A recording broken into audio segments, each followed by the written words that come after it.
Salam, hər vaxtınız xeyir olsun. Kanalıma xoş gəlmisiniz. Bugün sizlərə qaşıq-qaşıq yeyə biləcəyiniz yüngül, dadlı, ləzzətli dondurma dadında şirniyyat resepti bölüşürəm. Videomu sona kimi izləməyi, kanalıma abunə olmağı və zəng işarəsini basaraq yeni videolardan xəbərdar olmağı unutmayın. Keçək hazırlama qaydasına. Qaba 3 ədəd yumurta, 1 stəkan şəkər tozu və 1 paket şəkərli vanil əlavə edib mikserlə bir neçə dəqiqə ağarıb qatlaşana qədər çalıram. Mikser istifadə etməsəniz, tel çırpıcı vasitəsilə də belə çala bilərsiniz. Çox qabarıq olmasının önəmi yoxdur. Daha sonra üzərinə duru yağ və qatıq əlavə edirəm. Bunları da bir neçə saniyə mikserlə qarışdırıram.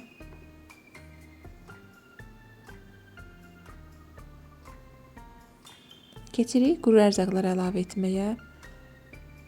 1 stəkan yarım un, 1 çay qaşığı qabartma tozu və 1 xörək qaşığı yarım kakao əlavə edib ələkdən keçirirəm. Mikserlə bir neçə saniyə qarışdırıram ki, tam həll olsun, içində düyün qalmasın. Kənarlarını spatula ilə sıyırıb yağladığımız qabın içərisinə əlavə edirik. Əvvəlcədən istilmiş 170 dərəcəlik sobada tam bişənə qədər bişirirəm. Bişməsini tüplə yoxlayırıq və soyuması üçün bir kənara qoyuruq. Bu arada kremini hazırlayıram. Krem üçün 1 stəkan yarım qaymağın üzərinə 2-3 xörək qaşığı qatlaşdırılmış süd əlavə edirəm və mikserlə qaymaq bərkiyənə qədər çalıram. Bu kremi zövqə görə xamalı və yaxud da yağlı kremlə əvəz edə bilərsiniz. Amma qaymaqla məncə çox dadlı olur. Qaymağımız hazırdır, bir kənara qoyuram və soyumuş keksi kəsirəm. Kəsdikdən sonra bir hissəsini götürürəm, qalan hissələrini isə əlimlə ovuntu hazırlayıram. Çalışın ovuntularınız çox xırda olmasın. Çox gözəl, dadlı, ətirli keks alınıb. Adi vaxtda bu reseptlə hazırlayıb kremsiz də yeyə bilərsiniz. Çox dadlı olmuşdu.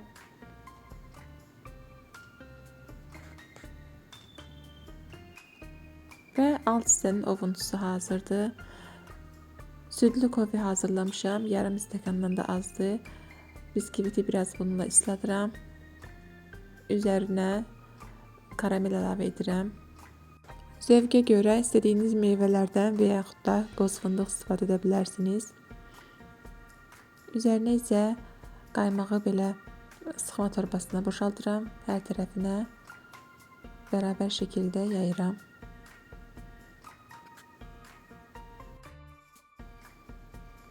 Yaydıktan sonra bir kənara qoyub qalan hissələrdə əlimlə ovuntu edirəm.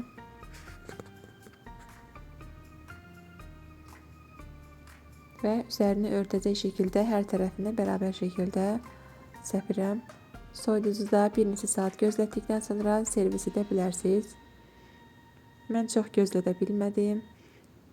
Amma yarım saat qaldı və yarım saatda biraz özünü tutdu. Çox dadlı olmuşdu və çox yüngüldü. Heç bir ağırlıq hiss etməyəcəksiniz. Sanki dondurma yeyirsiniz, o dərəcə dadlı olur. Mütləq hazırlayın və fikirlərinizi bildirməyi unutmayın. İzlədiyiniz üçün təşəkkürlər.